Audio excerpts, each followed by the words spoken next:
What's going on, guys? Welcome back to my channel. This is Leo's Nerd Talk, and today we're going to be talking about MaXXXine. So let's get into that. Hi, my name is Leo, and if you guys like talking about movies, TV shows, video game related, or just anything nerdy, you have come to the right place. And like I said, today we're talking about MaXXXine. So without further ado, let's get into the review. We are finally here. The wrap up of the Ty West X trilogy, starting off with X, Pearl, and now MaXXXine to close off this amazing trilogy of horror movies that we have come to love, that came out of nowhere, movies that we did not expect at all. We got two movies within the trilogy in the same year, and then we got this follow-up MaXXXine that just came out this past weekend, and I am very excited to say that overall, I think this is 100% one of the best horror trilogies of all time. Of course, I'll get into my thoughts of why I think so, but I think this met a lot of expectations for a lot of people, maybe not so much for some other people, but overall, I think that this was just an amazing movie, such a great plot set in the 80s that I think is very stylized, very beautifully, and it just kind of cements itself as being one of the greatest horror trilogies of all time. But before I give you my thoughts about MaXXXine, let me know your thoughts in the comment section down below. What did you guys think about MaXXXine? What do you guys think about the entire X trilogy as a whole? I would love to hear our guys' thoughts in the comment section down below. But with that being said, let's go ahead and get into the pros. And my initial pros on this movie is that I love the style of this movie. 80s Hollywood is so stylized. It's so beautiful in what you can depict and how well Ty West was able to make this feel like 80s Hollywood. When it comes to the costume design, the cars, the music, the lighting, just the different areas that we visit in this kind of 80s Hollywood that we're in. So I think just stylized visually, I just really enjoy the 80s style. And, a lot of people could say that, the 80s is kind of burnt out when it comes to horror. I still think it is one of the best eras to kind of put yourself into a horror movie since how stylized it is. And it's definitely depicted very, very well in this movie. Now, this is a very small positive, but I do like the way this movie kind of started out. The entire time when I was walking into the theater, I was wondering, how are they going to do the similar barn scene that they do in the other two movies, where you are looking through the barn doors and you're thinking you're going to be in that 4:3 aspect ratio, and then it tricks you by zooming out of the barn and you start seeing that wide range. I was like, how are they going to do that, since this movie has nothing to do at the barn? We're away from the barn now, the farmhouse and stuff like that. But I love how they did it using the studio gates and the studio doors of the sound studio that they're in to kind of still imitate those barn doors and that kind of more 4:3 aspect ratio. I love that he continued to follow that stylized. And and speaking of that opening scene with MaXXXine coming in and giving her performance for the audition of this horror movie that she's trying to get in, that is another amazing moment for Mia Goth, and one that if it doesn't get recognized by the Academy and doesn't get any nominations, it's another sin to this X trilogy that Mia Goth has gotten 0 nominations for her performances, because she has blown my mind in all of these movies. I never knew who Mia Goth was before this X trilogy films, and every time I see her on screen, I am definitely going to be looking out for her, because she is an amazing actress. And besides her being such an amazing actress in all of these movies, someone that really stood out to me in this film was going to be Kevin Bacon. I was not expecting too much from Kevin Bacon's character. I didn't know what kind of role he was going to play, but he plays a pretty big role in this movie, and I love his character, where he's kind of playing this kind of private investigator, where he's kind of sleazy in what he does, but you still kind of like him because he has so much charisma and kind of that cool factor to him that you still want to like him, even though he's kind of like an asshole and a sleaze.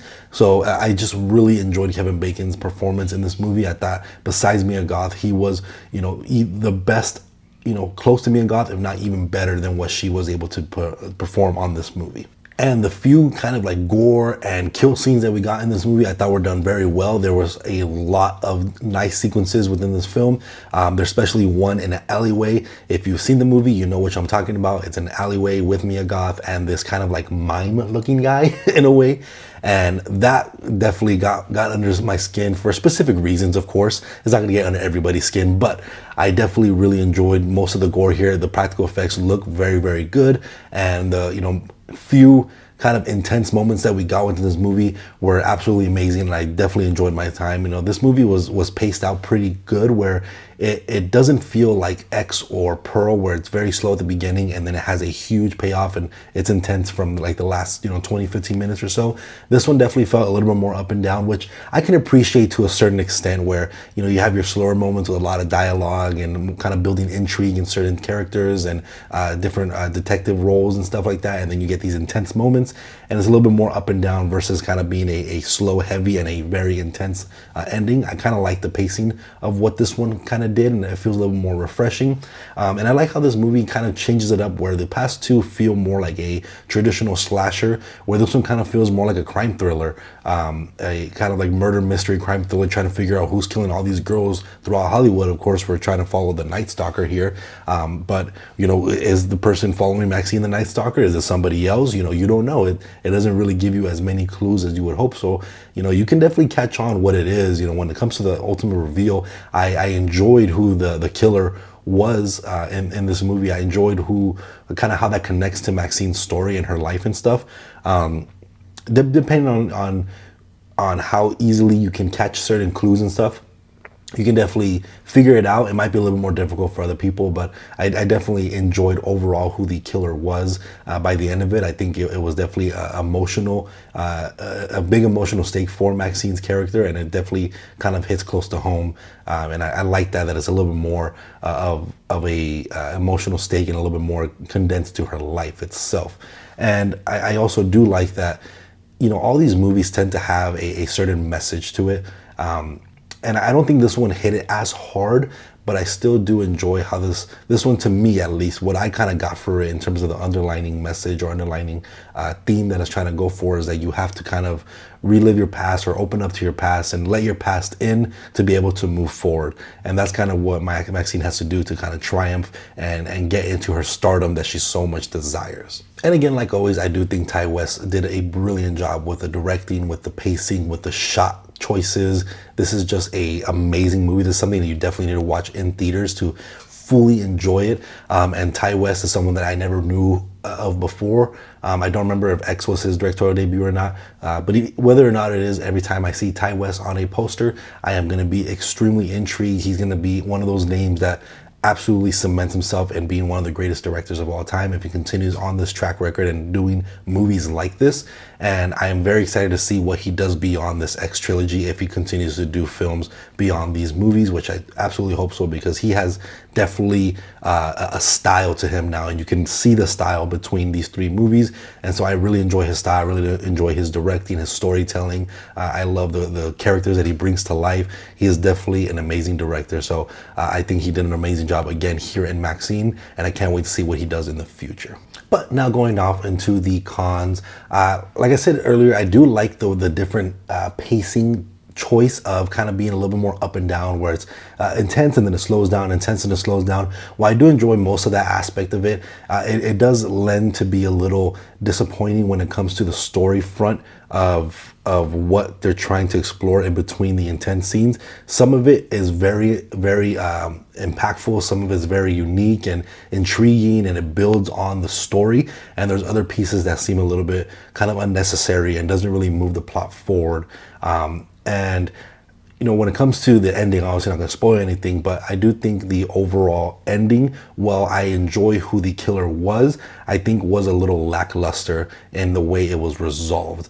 It still was a very triumphant ending for Maxine, and I think I enjoy what it was trying to achieve, but I think the main villain and the kind of interaction between Maxine and our main killer was a little lackluster overall, but the overall ending as a whole I really enjoyed. And one thing that I didn't necessarily think was executed that great is probably the utilization of the Night Stalker.